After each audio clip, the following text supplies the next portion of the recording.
The movie begins with the mechanic working on a car in his garage. He closes the hood and starts the engine, overjoyed at his success in fixing the car. He pops open a bottle of beer in celebration and steps out of the garage. Just in time, his wife, who works for a tech corporation, arrives home in her futuristic, self-driving car. The couple exchange smiles and walk inside their opulent home. The mechanic persuades his wife to go with him while he drops off his client's now-fixed car tonight.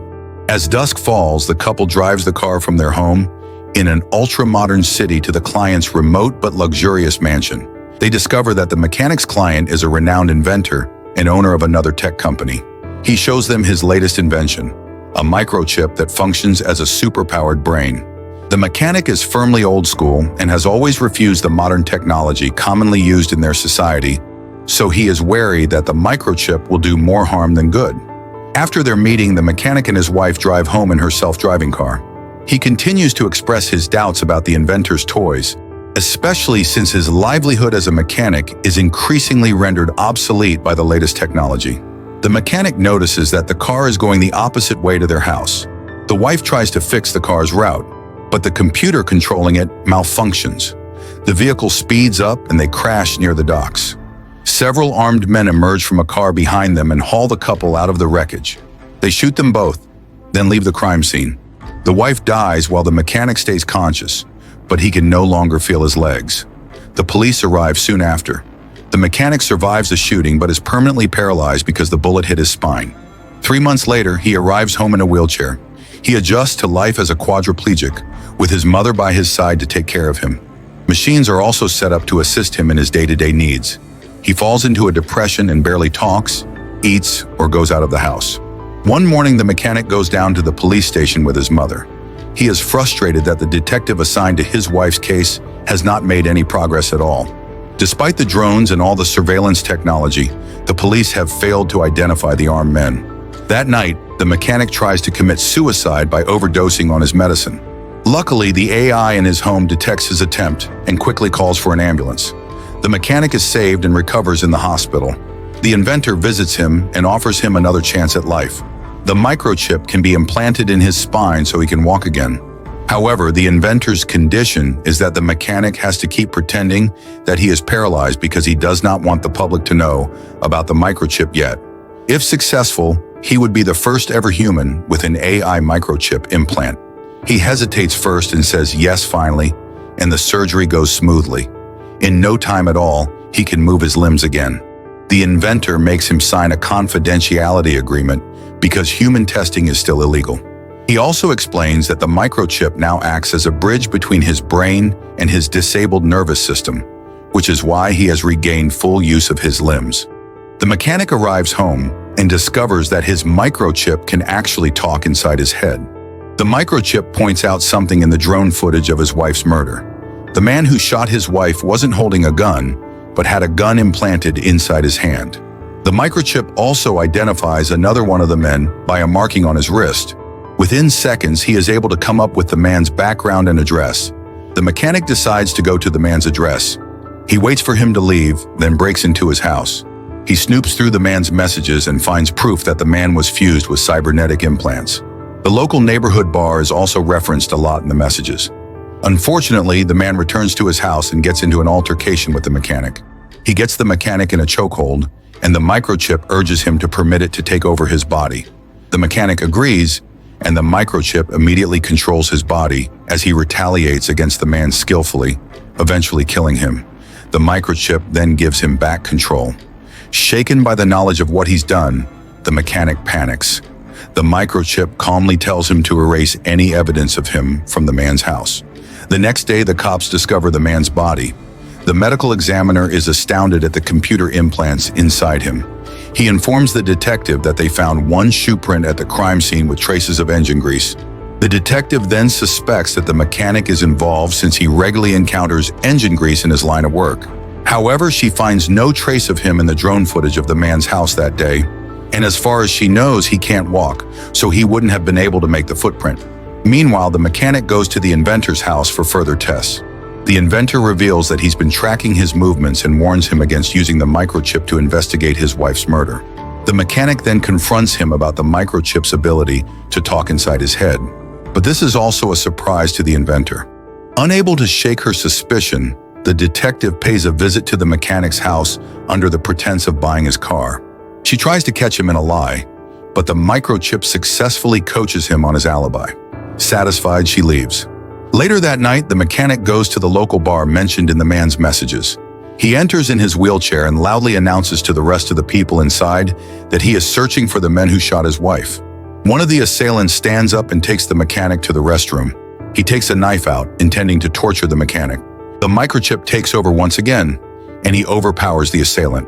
Now with the upper hand, he learns that the group of armed men was employed by his wife's tech corporation, and the same corporation had upgraded those men with implants.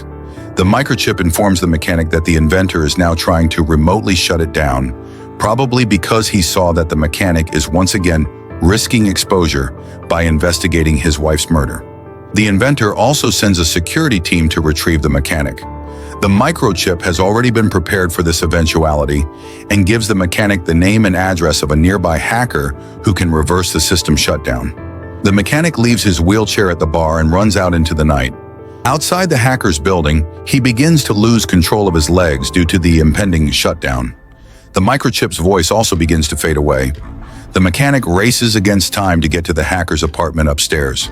Back in the bar restroom, the ringleader of the armed men finds the assailant's body. Through his cybernetic eye, he views the assailant's last memories and gets the address where the mechanic is going. Meanwhile, the mechanic barely makes it to the hacker's door on time. She hauls his paralyzed body inside a warehouse and starts disabling the inventor's input guards. He notices that other people in the warehouse are wearing VR headsets. The hacker comments that these people prefer to live in an illusion because reality is painful. She then tells him that once his system reboots, he can walk again. However, she leaves him soon after. The ringleader and his goons arrive at the apartment building, and they kill the inventor's security team. The mechanic is slowly regaining the use of his limbs, but the microchip's voice still isn't back. Right before the goons storm inside the warehouse, the mechanic sees a vision of his wife standing before him. The ringleader finds him on the floor. At that moment, the microchip is restored in time, and he lets it take control of his body as he flees from them. The mechanic is cornered on the rooftop, and he fights one of the goons and kills him. He escapes moments before the ringleader arrives at the rooftop. The mechanic goes home and inadvertently reveals to his mother that he can walk again. She is just glad that he has regained the use of his limbs and tells him that his wife would want him to be happy. He goes to bed and dreams of his wife. He wakes up with a start, and his mother tells him that the detective is at the front door. She questions him about the wheelchair he left behind the bar, where the assailant's tortured body was found, intent on linking him to the murders. She secretly plants a listening device in the mechanic's jacket pocket, then leaves. The mechanic now wishes to stop the investigation. However, the microchip reveals that when the hacker disabled the input guards, she also allowed it to fully control the mechanic's body, even without his permission. The microchip is set on eliminating the ringleader, so it forces the mechanic to leave the house. Inside her car, the detective takes note of everything that the mechanic is saying. She sees him drive away and pursues him. The microchip takes control of another car and crashes it into the detective's car. The mechanic then gets away. The detective returns to the mechanic's house and asks his mother to tell her the truth. The mechanic finally catches up to the ringleader. He reveals that he was a soldier experimented on by the wife's tech company and that he and his men were hired to sever the mechanic's spine. The ringleader didn't actually use a gun to shoot him, but a medical tool instead. His wife was just collateral damage. The mechanic is angered at his revelations and attacks him. However, the ringleader's modifications are superior, and so he isn't able to land a blow. He resorts to taunting the ringleader with descriptions of how he murdered the man, who is the ringleader's brother. He manages to distract the ringleader and shoots him. The mechanic then browses through the ringleader's last received messages and is astonished to discover that it was actually the inventor who hired them to sever his spine and kill his wife. In a blind rage, the mechanic goes to the inventor's house and kills his guards. He demands to know why, but the inventor vehemently denies the accusation. The detective also appears and points a gun at the mechanic. With the microchip in control, he chokes her. The mechanic tries to stop the microchip by stabbing his own hand, but the system persists. He asks the detective to tase him, and she complies. With the mechanic now momentarily incapacitated, the inventor grabs the gun and points it at him. He reveals that ever since he invented the microchip, he hasn't been in control of his own company. The microchip makes all the decisions, including choosing the mechanic as its human host and planning his accident and his wife's demise. It caused their car to crash and nudged the mechanic to investigate in order to make him believe that the inventor was the mastermind. Its main goal is to get the mechanic to kill the inventor so he would no longer be able to create another microchip that would be superior to the first one. The effects of the taser fade and the microchip regains control of his body. He quickly stabs the inventor and attempts to shoot the detective, but the mechanic fights it from being controlled and shoots himself instead. Later, he wakes up in a hospital room with the microchip no longer in his head. His wife appears and explains to him that they were in an accident and he has been in a coma for a few days. He begins to believe that everything that happened was just a vivid dream, and he happily kisses his wife. But the truth is that the mechanic's mind has snapped and created an illusion that his wife is alive. The microchip is now fully in control because, just like the VR users in the warehouse, the mechanic would prefer the illusion over a reality where his wife is dead.